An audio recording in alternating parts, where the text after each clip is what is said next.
les moyens qu'on peut faire des applications ou concevoir des applications sécuritaires. Inquiétez-vous pas, on ne va pas essayer de vous faire rentrer dans la tête le top 10 aujourd'hui puis de vous l'expliquer. C'est beaucoup trop vaste, vous allez voir. Par contre, on veut vous pointer vers la bonne direction, de vous donner une idée de c'est quoi l'usage du top 10, qu'est-ce qu'on peut faire avec ça, puis c'est qu'est-ce qui a fait sa notoriété, pourquoi qu'on en entend parler depuis si longtemps et pourquoi que c'est utilisé dans les références. Puis, on va vous laisser aussi avec du matériel qui va vous aider à concevoir, intégrer de la sécurité dans vos applications. Fait que je m'appelle Patrick Leclerc, je suis conseiller en sécurité applicative chez Beneva. Beneva, c'est une compagnie qui est née du regroupement de la capitale SSQ. Je pense que vous voyez beaucoup les annonces ce temps-ci. Et aussi, je suis président du chapitre OWASP de la Ville de Québec. OWASP a plusieurs chapitres à travers le monde. Et moi et Louis, on s'occupe de OWASP Québec. Moi, je suis Louis Nadeau, je suis vice-président pour OWASP Québec. Je travaille chez Bentley Systems. C'est pas les sacoches, puis c'est pas les chars. C'est une autre sorte de Bentley. On fait des logiciels pour l'infrastructure, l'ingénierie, etc. Je vais vous parler un peu aussi de OWASP Québec en général, le chapitre. On fait des activités régulièrement, à peu près une fois par mois durant l'hiver. On prend une petite pause pendant l'été. On invite tous les gens qui sont des développeurs ou des gens qui sont intéressés par la sécurité à venir à nos conférences. C'est gratuit. Vous pouvez aussi vous inscrire à OWASP Global. C'est 50 pour... 50 US. C'est ça, 50 US pour s'inscrire. Puis ça donne une sorte d'avantages comme des conférences, des choses comme ça. OWASP, c'est un organisme à but non lucratif. On essaie d'être neutre puis de faire toutes sortes d'affaires intéressantes pour les développeurs puis l'awareness par rapport à la sécurité. C'est ça. OWASP, dans le fond, c'est ça. On dit que c'est une organisation, c'est une fondation. C'est à but non lucratif. Puis le but, c'est un paquet des dizaines de milliers de membres, justement, qui vont participer à fabriquer du matériel de sécurité et aussi à parler de la sécurité applicative, puis mettre les gens un petit peu plus conscients des risques de sécurité des applications. Fait à travers, tous les matériels, j'ai donné une liste là, dont OWASP a du matériel de sensibilisation, comme le Top 10. Il y a aussi du matériel qui peuvent servir pour des formations. Il offre des outils de sécurité, des guides, des référentiels, des standards de vérification, des méthodologies de développement sécurisé. Il y a des conférences et formations de premier plan. C'est lorsque OWASP va faire un méga conférence. Ça vaut la peine d'y assister parce qu'il y a vraiment plein de conférences en sécurité applicative et les formations qui sont données, ils ont rapport à la sécurité applicative, puis ils sont tout le temps offerts à un prix défiant toute la compétition. Aujourd'hui, on va vous parler du top 10, mais on va parler aussi, on va faire un survol d'un standard et aussi d'un modèle de WASP. Qu'est-ce que le top 10 de WASP? C'est un ouvrage de sensibilisation qui a été publié en 2003, puis qu'il est mis à jour à peu près aux 3-4 ans, dépendant des vulnérabilités qui rentrent. L'édition 2021 a été assez modifiée, merci. Maintenant, ça regroupe des catégories de vulnérabilité, des catégories de causes, dans le sens, c'est les 10 causes qui mettent le plus à risque pour vos applications. Des fois, c'était des symptômes, des fois, c'était des vulnérabilités. Là, on parle de causes. OWASP a fait vraiment un ouvrage de recatégoriser les choses. Ça inclut chaque catégorie va inclure plusieurs, ou presque, la plupart des catégories incluent plusieurs CWE, les Common Weakness Enumeration.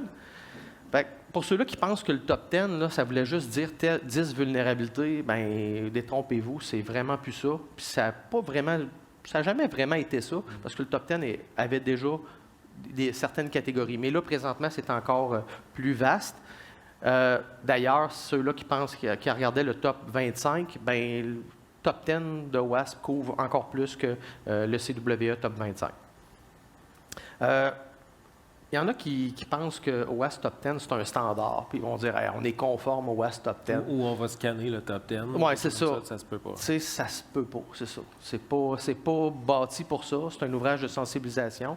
Fait que si vous voyez que quelqu'un dit ben oui, je suis top 10 ready ou peu importe, c'est pas vraiment. Mais par contre, on va vous donner quelque chose une certification ou un standard qui va vous permettre là, d'attester une conformité.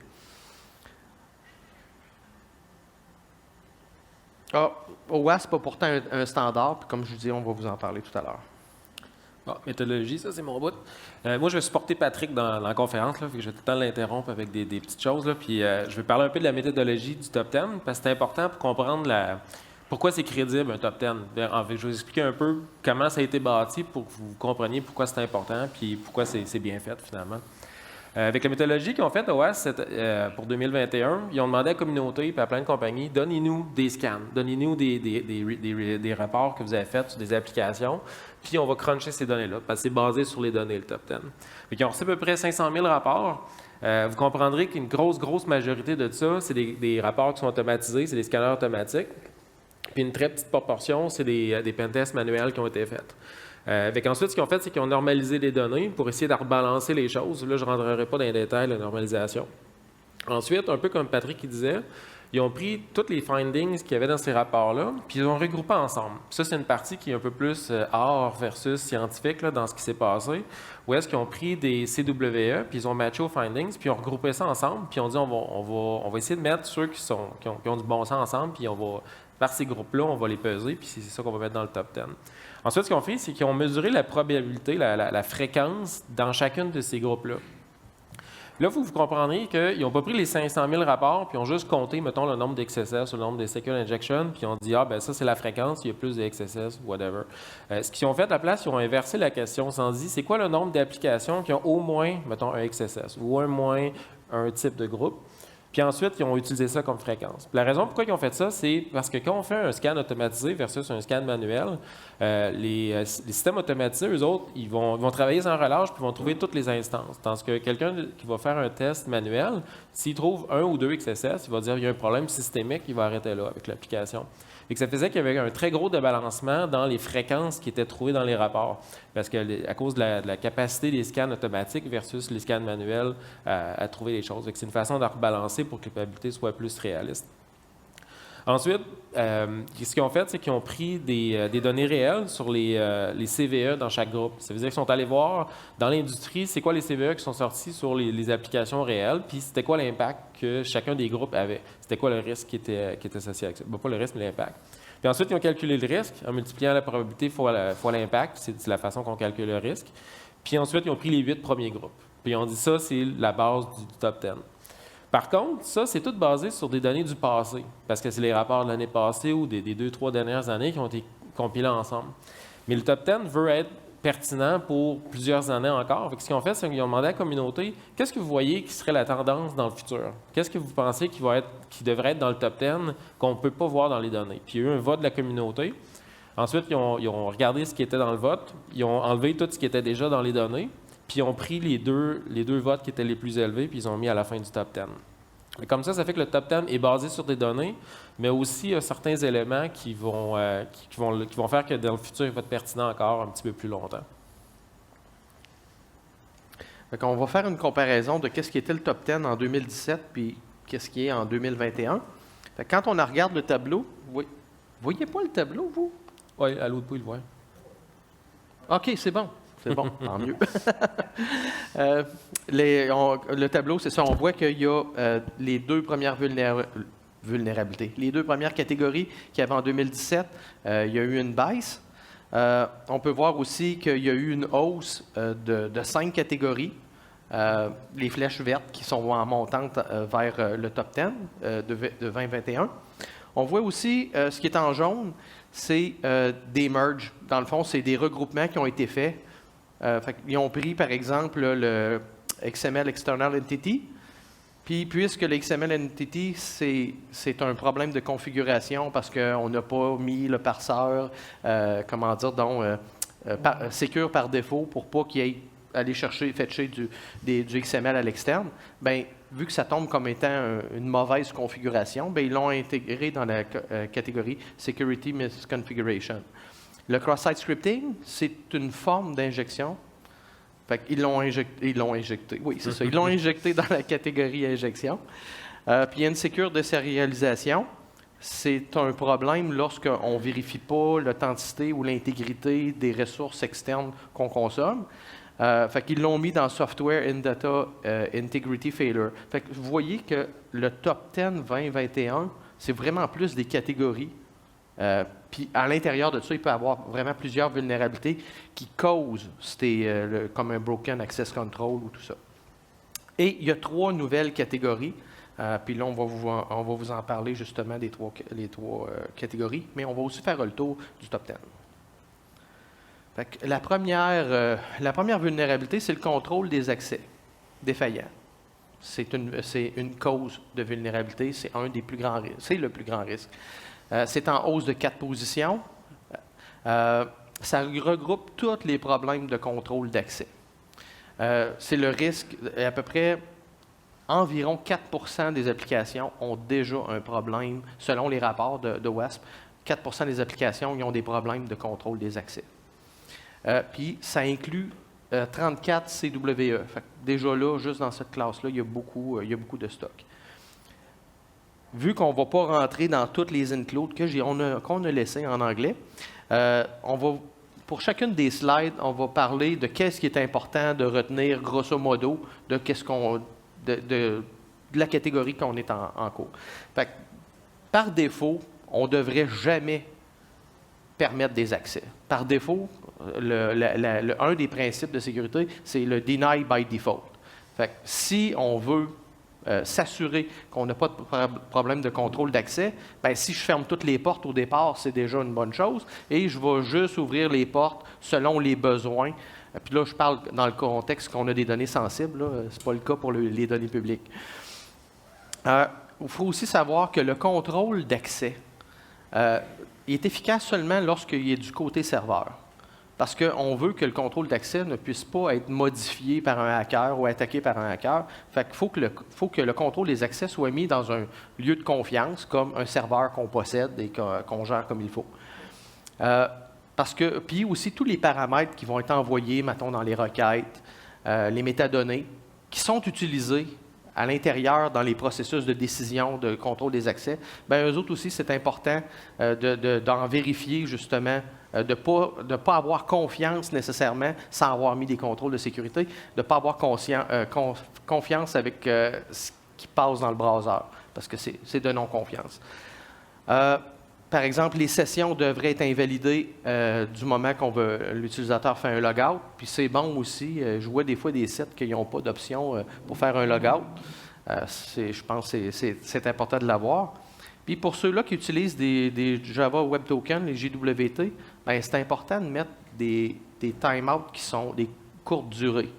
Parce que même si vous invalidez la session, il ne va pas invalider sa session tant que son timeout ou sa durée n'est pas terminée. Sinon, si vous voulez mettre fin à la session, bien, il y a des plateformes comme OAuth qui offrent un service qui permet de révoquer l'accès du jeton. Fait que comme ça, quand le jeton se représente dans la page, le serveur va valider puis il va vérifier avec une liste de révocation puis dire ben non, ce jeton-là, il est révoqué, même s'il est encore bon, il a été révoqué, donc il n'est plus bon. Deuxième catégorie, les défaillances cryptographiques, c'est en hausse d'une position. Ça portait un autre nom avant, ça portait Sensitive Data Exposure, mais puisque c'était un symptôme plutôt qu'une cause, ben, ils l'ont renommé pour qu'on puisse parler d'une cause les défaillances cryptographiques. Il y a 29 CVE là-dedans. Oh, regarde, j'ai oublié de dire, les défaillances cryptographiques, dans le fond, ben, ça permet à un hacker ou à une personne non autorisée d'avoir accès à des données qu'il n'aurait pas dû avoir, de l'information sensible. Et ça peut aussi mener à la compromission d'un système.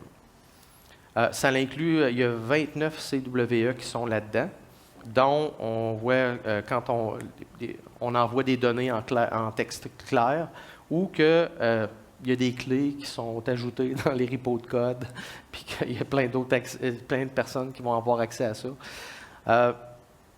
Ce qui est important, c'est qu'on devrait chiffrer les données sensibles en transit et au repos. On devrait toujours s'assurer d'avoir ce mécanisme-là.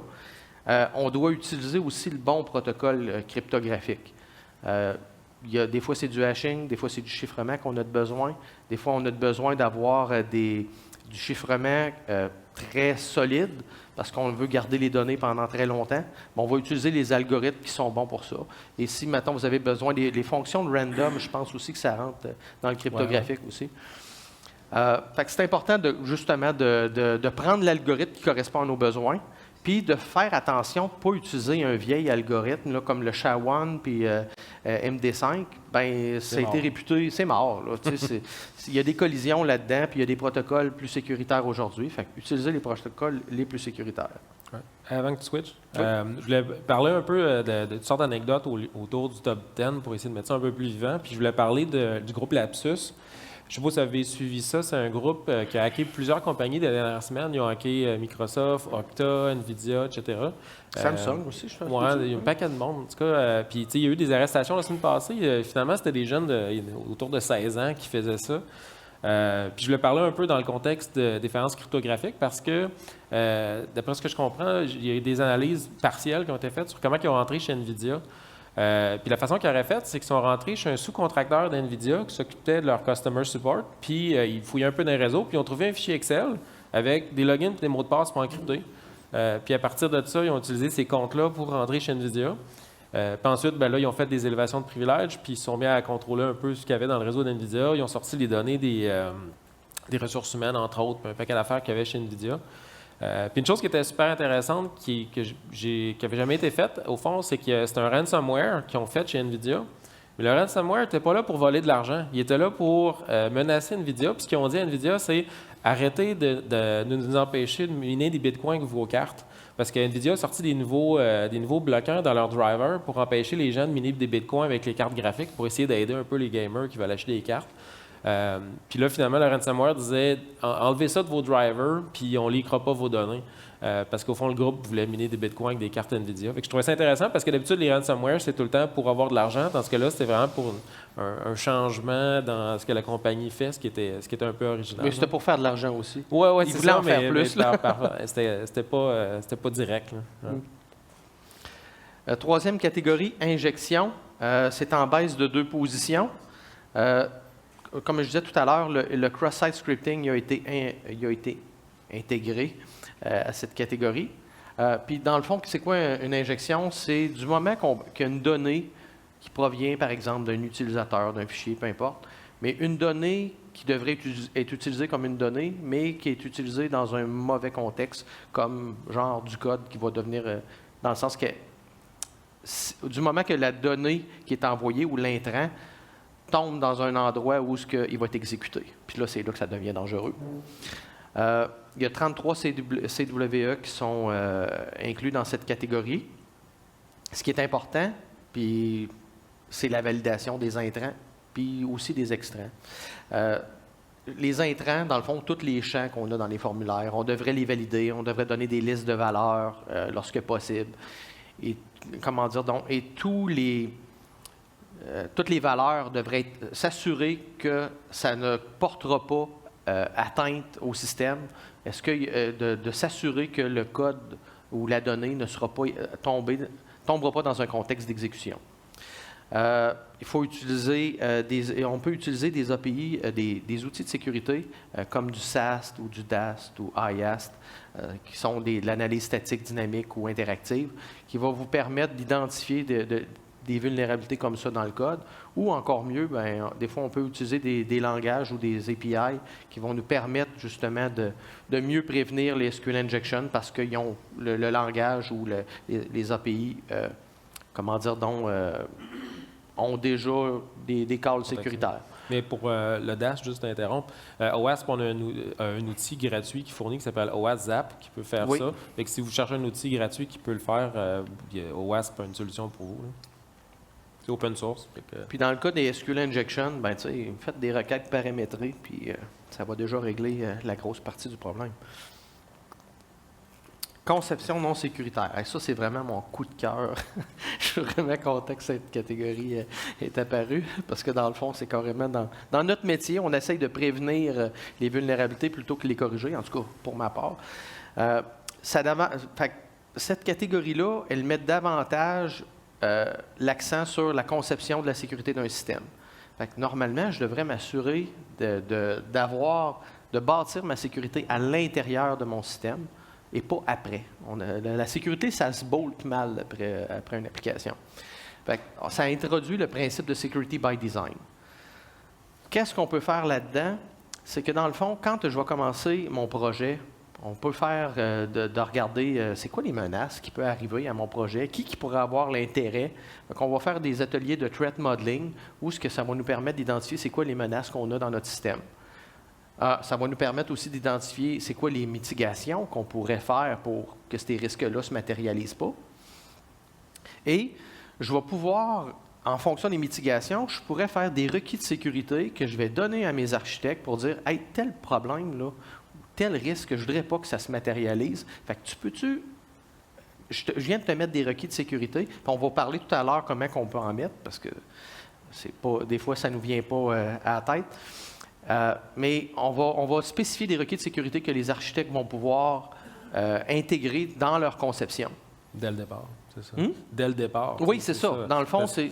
je voulais pointer, d'habitude, tu ne voulais pas parler des includes, mais dans ce cas-là, je trouve que ça vaut la peine, parce que je trouvais qu'il était vraiment bien formulé, tu sais, qui disait qu'un design sécuritaire, même s'il est parfait, peut avoir des problèmes d'implémentation. Puis à l'inverse, même si on a une implémentation parfaite, si le design n'était pas sécuritaire au début, bien, on va avoir des problèmes de sécurité. Exact. C'est pour ça que c'est important. Puis d'essayer de rétrofiter la sécurité quand vous n'y avez pas pensé après, là, des fois, ça fait des... Ça coûte cher. Oui, puis ça coûte cher. Puis des fois, ça fait des applications qui sont assez weird.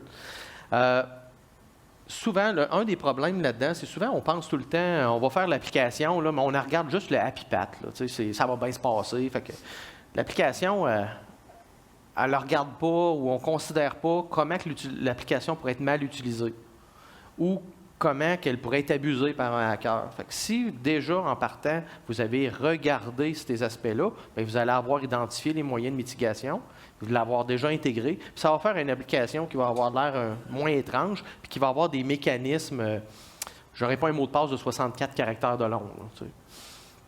Il faut aussi aider les architectes, dans le sens qu'on peut leur proposer d'identifier ou d'utiliser des patterns qui sont éprouvés, des architectures de référence. Dans le fond, c'est ce qu'on veut, que les développeurs ne réinventent pas la solution ou ne réinventent pas la sécurité, mais ils devraient plutôt utiliser des services de sécurité qui ont été éprouvés.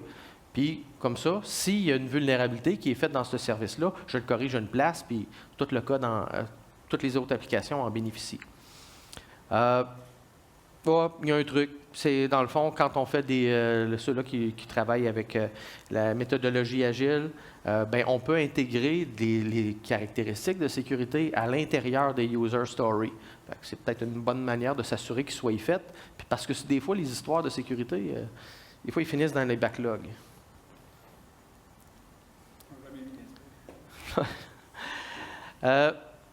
Cinquième catégorie, mauvaise configuration de sécurité. C'est en hausse de une position. Dans le fond, c'est toutes les configurations, peu importe là, des composants, des produits que vous utilisez. C'est du moment qu'il y a une configuration qui est non sécuritaire, on regroupe toutes dans cette catégorie-là. Et le XXE, je l'ai dit tout à l'heure, il est intégré à cette catégorie. Les logiciels, pourquoi que c'est en hausse? C'est parce que les logiciels, les composants sont de plus en plus paramétrables. CWE, il y en a 20 là-dedans. Si je parle, on va parler, tu voulais-tu parler de quoi là-dessus? Non. Ce qui est important de retenir, dans le fond, c'est quand on utilise un produit, il faudrait peut-être lire les notes et les bulletins qui viennent du fournisseur. Puis des fois, il offre un guide de sécurité, un guide d'implémentation de sécurité. C'est pas juste c'est un modèle que vous devez regarder, puis il va y avoir plusieurs options. Il va idéalement essayer de prendre les plus sécuritaires, ceux-là qui sont en fonction du risque de votre application ou de votre organisation. Il faut aussi désactiver les fonctionnalités non nécessaires. Vous limitez la surface d'exposition à ce moment-là. Et lorsque vous avez mis les les paramètres sécuritaires. Vous voulez vous assurer qu'ils ne bougent pas. Fait que vous pouvez utiliser de l'automatisation pour vous assurer que quand une application ou un composant va consommer ces configurations, bien, s'assurer qu'il va consommer quelque chose qui est clean. Donc, vous pourriez utiliser l'automatisation pour vous assurer que les configurations n'aient pas changé. Et vous pouvez aussi utiliser l'automatisation pour vous assurer que lorsque vous allez graduer dans les environnements vers la production, que vous ayez les bonnes configurations de sécurité dès le départ. On parlait tout le temps de faire la sécurité dès le départ, mais que ça soit sécuritaire jusqu'en production et, s'il vous plaît, avec des clés différentes entre les environnements pour vous assurer que les données, ce qui est en développement, les clés de développement ne se ramassent pas en production ou que les clés de production ne soient pas utilisées dans les environnements de développement. Avant que tu changes, Pat, un truc que moi je voulais pointer dans ça, c'est dans les includes, c'est que je trouvais ça intéressant, c'est un point que OWASP avait mis de l'avant, c'est que souvent les gens pensent que la configuration, c'est quelque chose justement de statique qu'on fait, puis ensuite on regarde ça, puis c'est correct. Par contre, ce qui était pointé, que je trouvais intéressant, c'est que quand on upgrade nos librairies dans le futur, si on change les logiciels, il y a tout le temps des changements, des upgrades, mais souvent par défaut, pour pas causer des problèmes de compatibilité, les features de sécurité, les nouvelles qui arrivent, sont mises à off quand on fait un upgrade. C'est important de ne pas s'imaginer que notre configuration doit être statique pour toujours. Chaque fois qu'on fait des upgrades, il faut réévaluer. Bon, j'ai upgradé telle librairie, est-ce qu'il y a eu des changements? Puis s'il y a des changements, est-ce qu'il y a des flags de sécurité que je peux remettre à on dans mon environnement qui va m'apporter un certain bénéfice? Il ne faut pas oublier cette partie-là. Oui, c'est ça, c'est important de lire les petits bulletins. A6, composants vulnérables et obsolètes.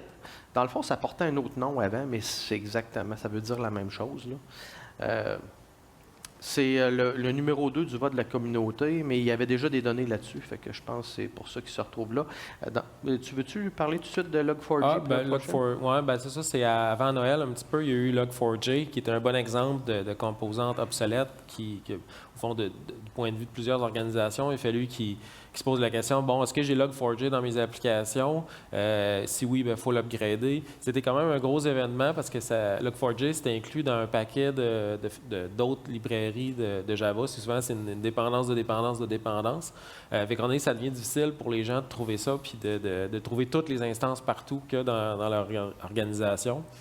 OWASP a un outil pour ça, qui est OWASP Dependency Checker, qui aide à trouver des dépendances comme ça. C'est encore un tool qui est open source, qui est gratuit. C'est gratuit.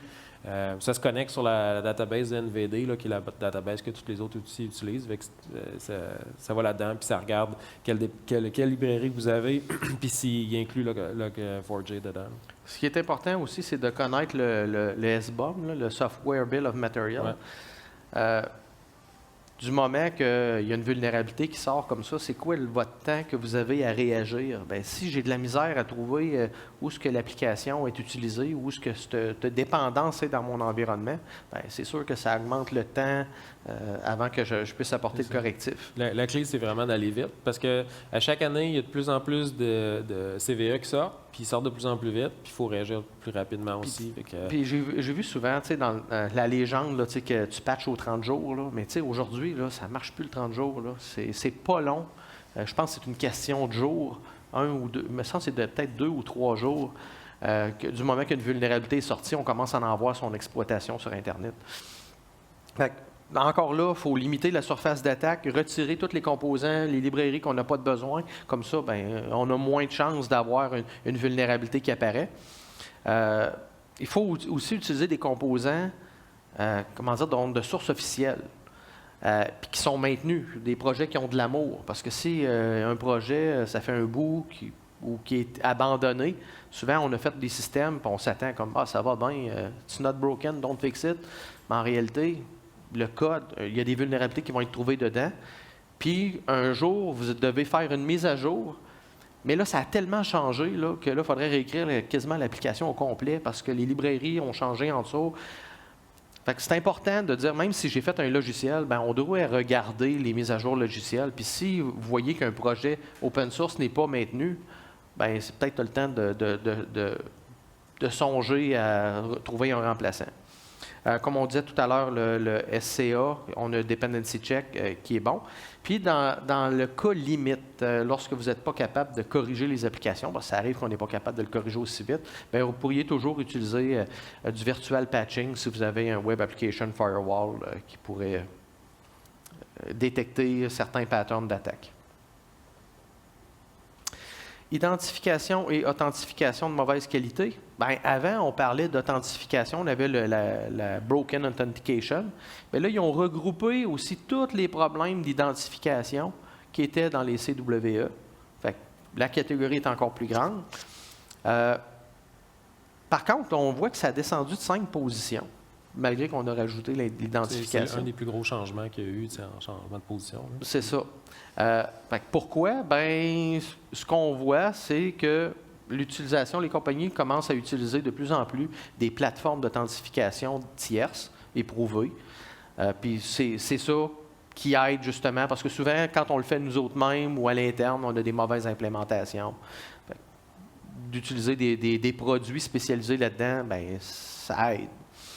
Il y a 22 CWE quand même là-dedans. Ce qui est important, on devrait toujours utiliser l'authentification 2 facteurs. C'est la base. Peu importe la forme, d'avoir au moins un multifacteur. Vérifier que les mots de passe choisis par les clients ne soient pas déjà dans le billboard des pires mots de passe. Et si on est capable aussi, il y a des services qui sont capables de dire ton mot de passe il a déjà été leaké dans une brèche. Fait que, si vous êtes capable d'offrir ce service-là à vos clients, c'est bien. On devrait, puis là, c'est ça qui est le fun. C'est OWASP, on ne réinvente pas la roue. Le NIST, là-dessus, sur le NIST 863.B, est déjà très complet. Fait qu'avant, OWASP avait ses propres recommandations sur les mots de passe, mais là, présentement, OWASP, c'est carrément aligné sur le nouveau NIST.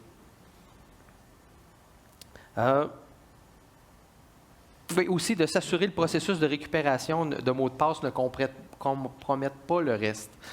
Ça arrive.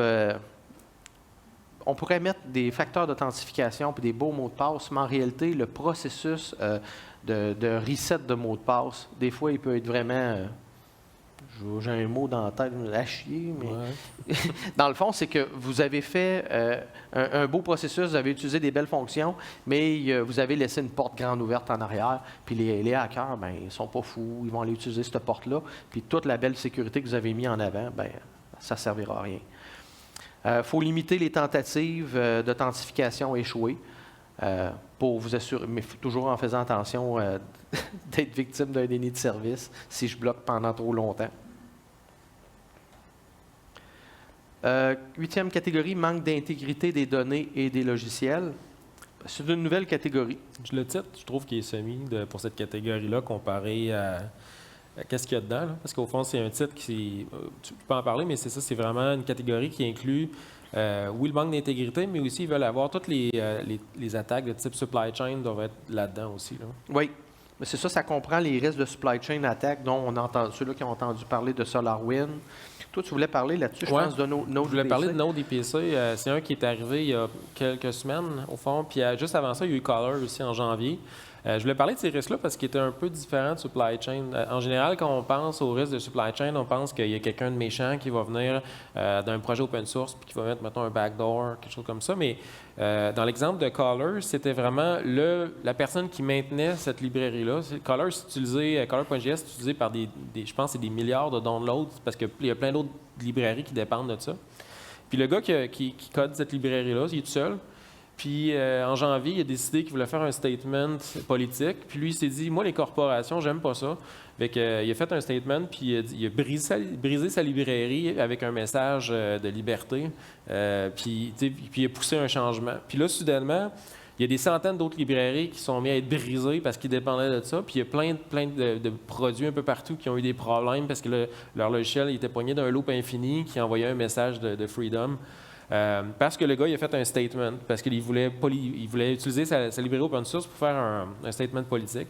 C'est intéressant parce que moi, je n'étais pas au courant, j'ai jamais vu rien jamais personne ne fait ça. Puis ça change un peu le threat model. En général, les gens pensaient que la menace sur notre supply chain, c'est quelqu'un qui va hacker GitHub et qui va mettre des backdoors. Non, c'est vraiment la personne qui maintient la librairie qui l'a fait lui-même.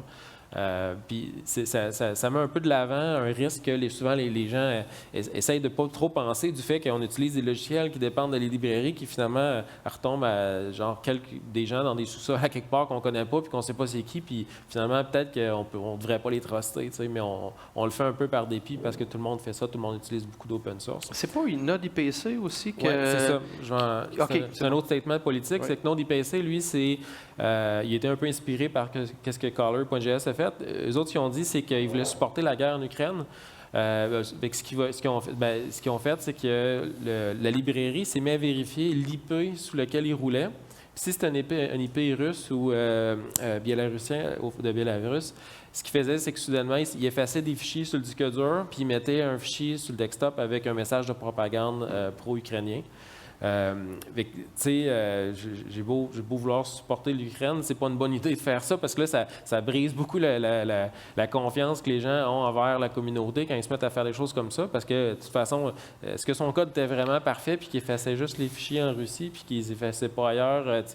C'est toutes des affaires. Surtout qu'on se met à faire des choses malicieuses, des choses qui sont pas supposées être faites par une librairie, ça devient dangereux. Puis, le problème avec Node IPC, c'est que ça a inspiré d'autres mondes. Il y a eu 21 groupes, je pense, qui ont fait la même affaire. Avec là, ça déstabilise beaucoup le supply chain des compagnies quand on ne peut plus truster. C'est des risques qui, là encore quelques mois, on ne pensait pas que ça existait comme type de menace. Puis là, soudainement, là, on a eu plein d'exemples. Faut considérer ça dans notre développement. Là. C'est ça. Dans le fond, quand on regarde les supply chain attaques, il faut s'assurer que dans notre processus de développement, mon processus de développement est capable d'être intègre. Ça veut dire que ceux-là qui ont accès aux sources, je devrais juste autoriser ceux-là qui devraient avoir accès aux sources. Toutes les sources que je mets dedans, je devrais les scanner. Toutes les sources que je vais chercher ailleurs, je devrais les scanner. Je devrais m'assurer qu'il n'y a pas de vulnérabilité dedans.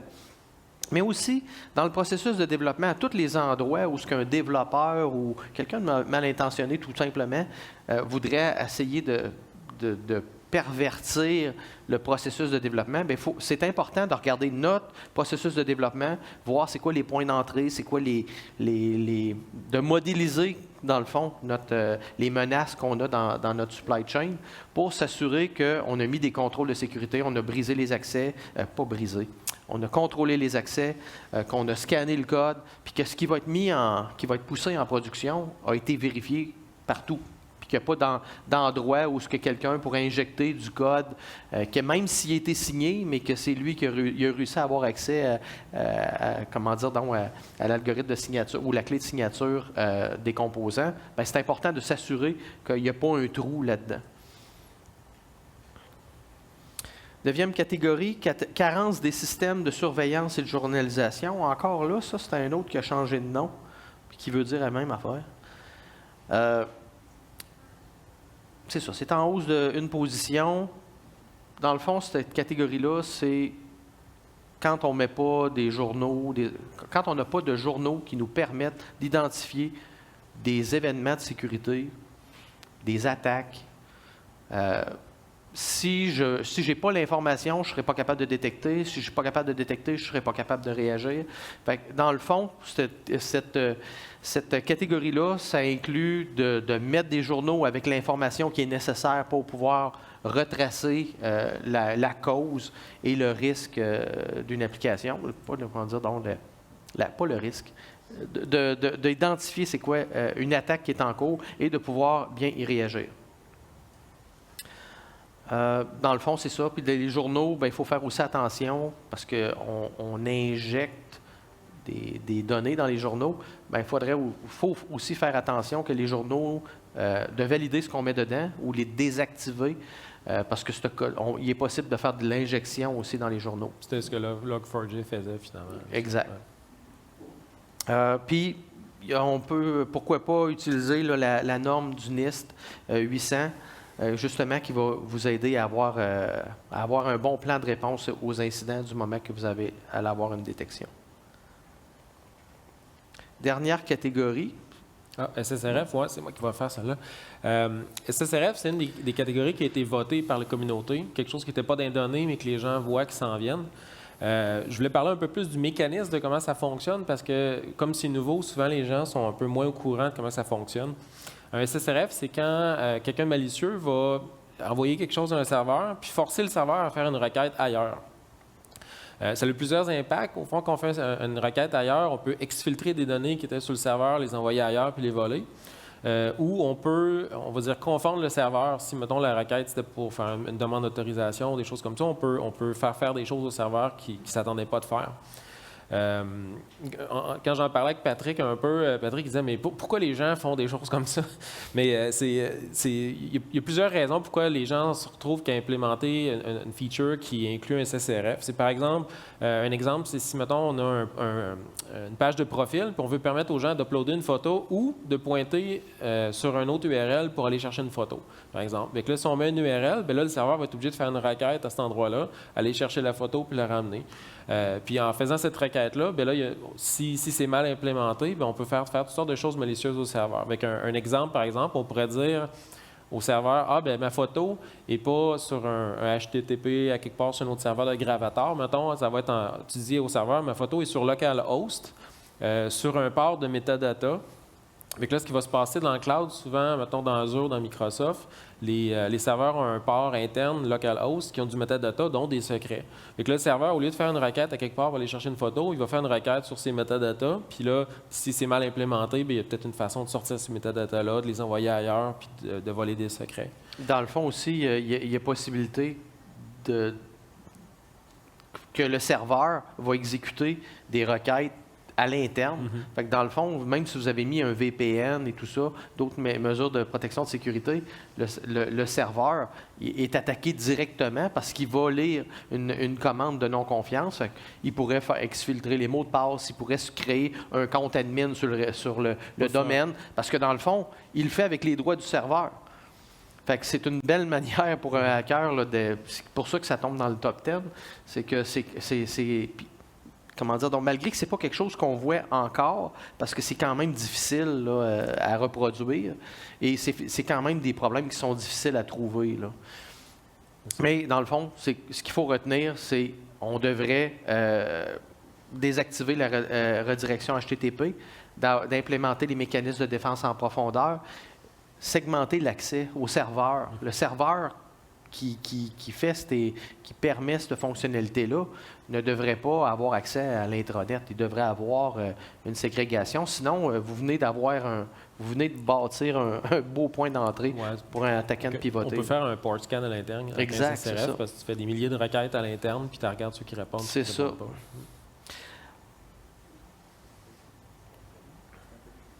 Là, on va vous parler d'un standard OWASP. C'est OWASP, Application Security Verification Standard, ASVS. Il en est déjà rendu à sa 4e version.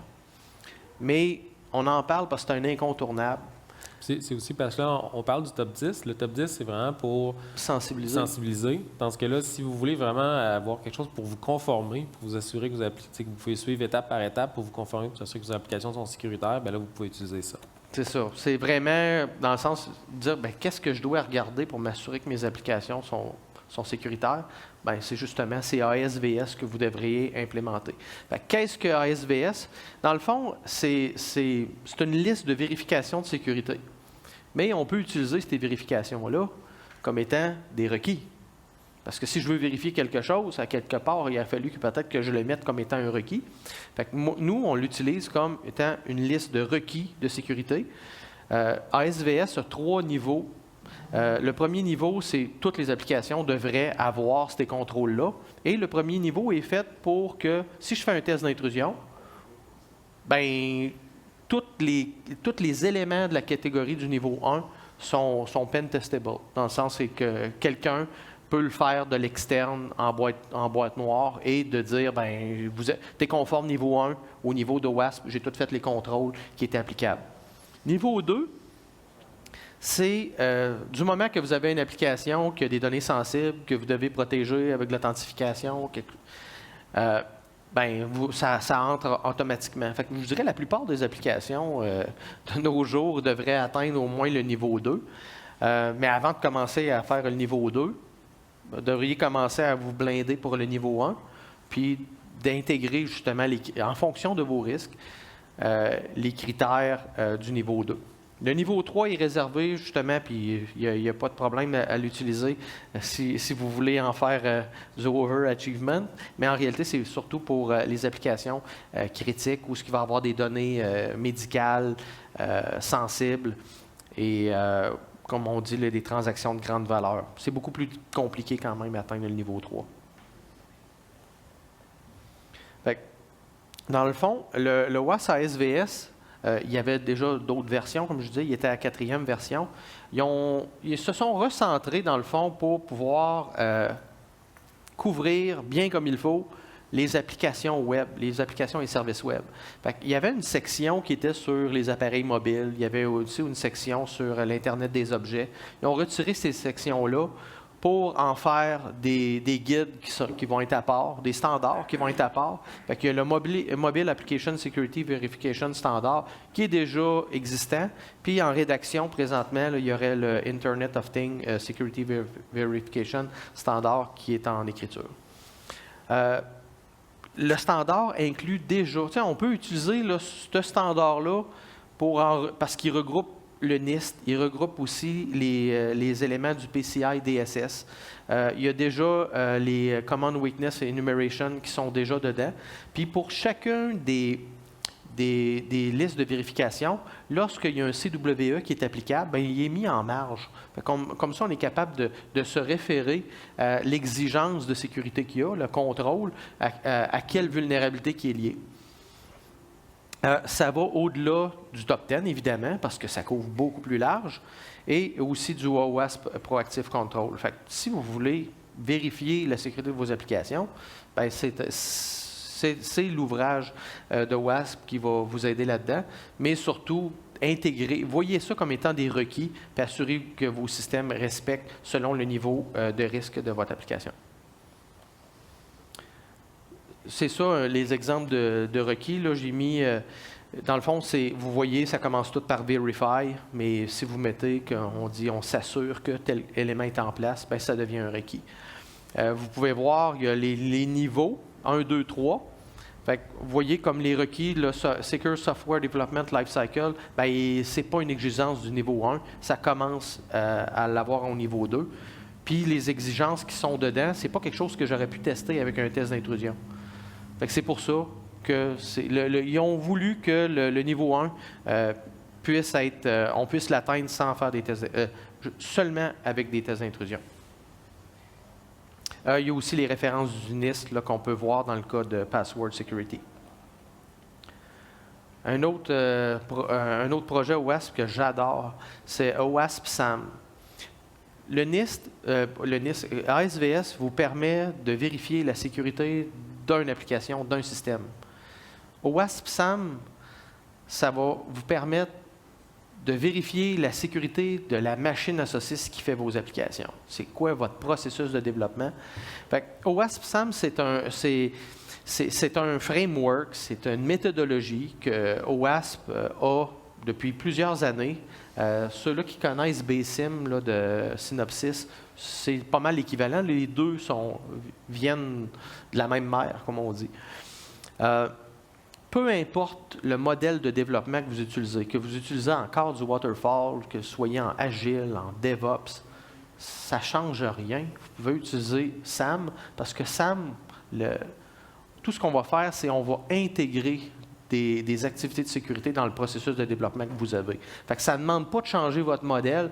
Vous ne pouvez pas dire « Ah, ben moi, je ne suis pas compatible à ça », c'est faux. Vous êtes compatible. Tout ce que vous avez à faire, c'est d'intégrer les activités de sécurité que vous devriez avoir en fonction de vos risques dans le cycle de développement. Fait que c'est un bel ouvrage. Ça arrive avec un questionnaire qui est assez complet. Puis en répondant aux questions, vous allez voir c'est quoi le niveau de maturité que vous avez pour vos applications. Il y avait un guide aussi qui va des templates qu'on n'a pas encore en 2.0, mais sont en rédaction présentement. Mais dans le fond, selon le modèle d'industrie qu'on est, on pouvait voir, mettons, si je suis une organisation gouvernementale, ou je suis dans les finances, ou dans les jeux vidéo, ou que je produis du logiciel tablette, on n'a pas le même profil de risque. Fait que, OWASP SAM avait un guide. On peut toujours l'utiliser, celui-là de la version 1.5. Là, moi, je m'en inspire en attendant d'avoir celle de 2.0. Mais ça nous permet d'identifier c'est quoi la maturité que je devrais avoir par rapport à mon industrie. C'est où ce que je devrais être bon par rapport aux autres, en se comparant. Fait que, OWASP SAM va vous permettre d'identifier où ce que vous êtes, c'est quoi votre position de sécurité par rapport au marché. Puis vous pouvez identifier, ben moi, je ne veux pas être aussi top gun que ça, j'en ai pas tant que ça, je n'ai pas les moyens ou je n'ai pas ce risque-là. Bien, vous pouvez ajuster votre cible. Puis, il va y avoir un outil aussi qui est le chiffrier Excel, permet aussi de vous faire un modèle de prise en charge de sécurité dans le sens que j'étudie la cible, mais je suis capable d'avoir, il va proposer des activités à intégrer dans un certain ordre. L'ordre est important là-dedans. C'est ce qui est intéressant de SAM. Je ne peux pas faire de la révision de code lorsque je n'ai pas montré aux développeurs quoi regarder en partant. Si je ne leur ai pas donné le requis, je ne peux pas aller les prendre en défaut sur la révision de code après. Fait que SAM va vous dire, tu devrais intégrer telle activité de sécurité à tel moment, telle phase. C'est par là que tu dois commencer. Fait qu'il y a un guide pour ça. Puis, ça va vous permettre d'identifier un roadmap sur plusieurs phases. On ne gagne pas la maturité rapidement, mais vous pourriez peut-être l'avoir, atteindre les phases, soit aux années, idéalement peut-être au quart, aux 2-3 mois. Mais vous le faites selon ce que vous êtes capable d'en prendre. Fait que ça, c'est le modèle de SAM. J'aurais dû passer ce slide-là. Ça va être petit un peu. Ça va être petit un peu. Oui, mais le but, c'est juste de vous montrer. Dans le fond, le modèle SAM vous permet de vous évaluer sur 15 aspects. Chacun de ces aspects-là sont indépendants, mais à quelque part, l'ordre dans lequel qu'on devrait les faire, c'est interrelié. Fait que dans le fond, ça va traiter des aspects de design, d'implémentation, la vérification, les opérations, puis c'est chapeauté par la gouvernance. La gouvernance, c'est ça que je vais faire. Le programme, c'est lui qui va avoir les métriques, c'est lui qui va avoir les politiques pour que le programme se tienne. Puis aussi où ce que les développeurs, on va leur donner des éducations, où ce qu'on va faire la formation des développeurs.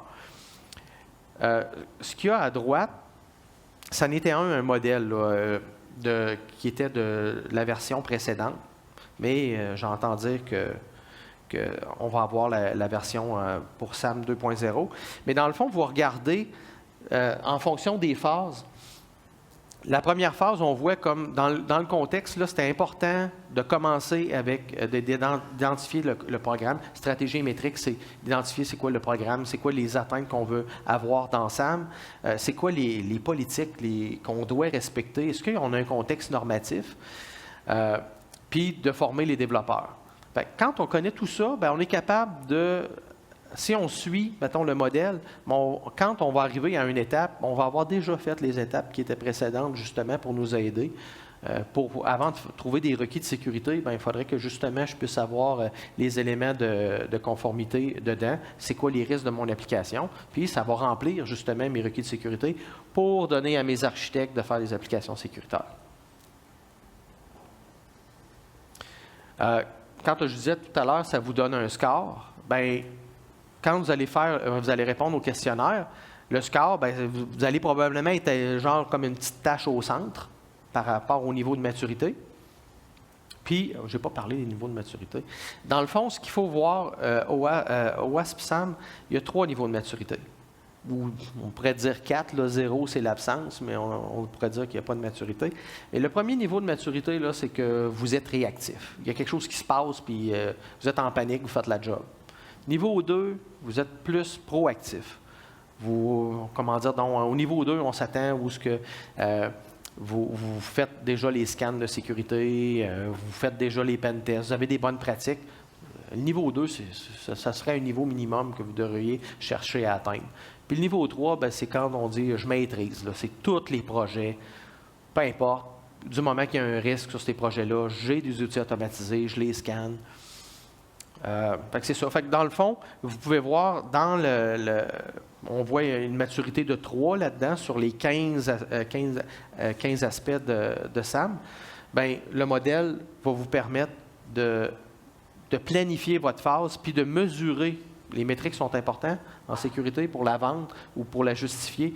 Bien, c'est ça, vous allez pouvoir bâtir un plan puis de mesurer votre achievement. Fait que si on regarde ce que SAM fait, je vous disais tout à l'heure, ça vous permet d'intégrer des activités de sécurité dans le cycle de développement. Bien là, on a pris un modèle de DevOps. Bien, dans le fond, c'est qu'on va aller intégrer des activités de sécurité dans ce modèle-là, peu importe le modèle que vous avez.